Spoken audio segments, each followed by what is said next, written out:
سلامونه او نیکې هیلې زما ټولو افغانانو پښتنو خویندو ورونو. نننۍ ویډیو ده. څوک اتلان دي، څوک بوتلان دي، څوک قهرمانان دي او څوک قاتلان دي، په دې باره کې زما ویډیو ده. نننۍ ویډیو کې درته زه خپل ځان ښیم یا زما ملګري چې موږ په انګلینډ کې په خارج کې څنګه په اتلولۍ ګرځو، څنګه په فخر ګرځو، څنګه په افغاني غرور ګرځو، دا ویډیو هم در باندې ګورم.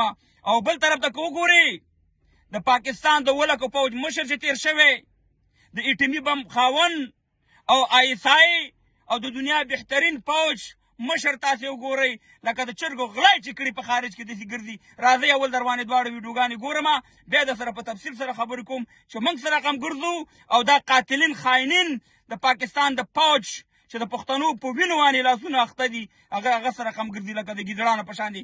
اول دا د باجوا ماجوا دهشتګرد ویډیو وګورئ او بیا د دې باچا کاموال او د مرګړو ویډیو وګورئ، په تفصیل خبرو. ये इशारे पे खड़ा शख्स कोई बेकारी नहीं बल्कि पाकिस्तान का साबका आर्मी चीफ जनरल बाजवा साहब हैं। इनके औकात देखें, पाकिस्तान में फिरौनों की तरह फिरते हैं। इनका कोई नाम ले ले उसको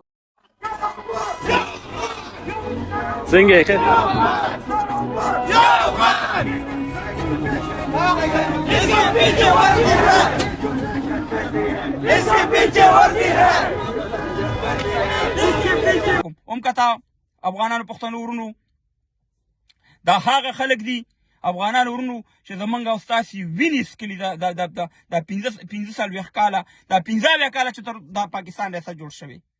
دا هغه قاتلین دي، دا باجوا او د دې جرنیلان او کرنیلان چې دې په وزیرستان ګلان ځوانان شهیدان کړه، دې د باجوړ ګلان ځوانان شهیدان کړه، دې د سواز ګلان ځوانان شهیدان کړه، دې د قبایلو ګلان افریدان شهیدان کړه.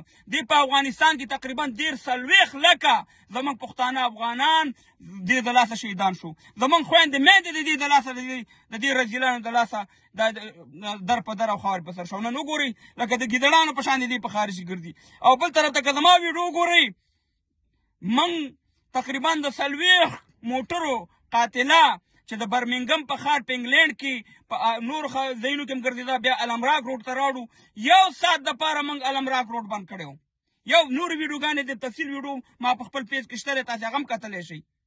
الحمدلله په خپل افغاني غرور، په خپل د احمدشاه ابدالي چې څنګه لښکرې دي دغه شان د لښکرو په دغه کې موږ الحمدلله په خارج کې ګرځو. او بل طرف ته چې وګورئ د دهشتګرد ریاست او د دې دهشتګرد کرنیلان او جرنیلان چې کله دې خارج ته لاړ شي او دغه شان دي لکه د مږو په شان دي، لکه د مږکانو غونته کې پټ ګرځي چې څوک کیسه مهربانه وطنوسخان ونه رسي. الحمدلله موږ په دې خپلو جامو، په خپل افغاني غرور، په خپل افغانانو سره چې فخر پې کوم، په خپل ځوانانو دغه شان دي ګرځو. او تاسې د پاکستان د جرنیلانو او د پوجیانو ژوند وګورئ. او دا زموږ هغه خلک دي چې 15 کاله په پښتنو باندې باچایي کوي. دا هغه خلک دي چې 15 کاله زموږ کور رانئ، زموږ نظامونه چپه کوي، زموږ په وطن کې د جهادونو فتواګانې ورکوي او موږ تباه او برباد کوي. راشئ وګورئ خارج کې د دې ژوند هم وګورئ. او الحمدلله زما په شان د نورو د افغانانو د ژوند هم وګورئ.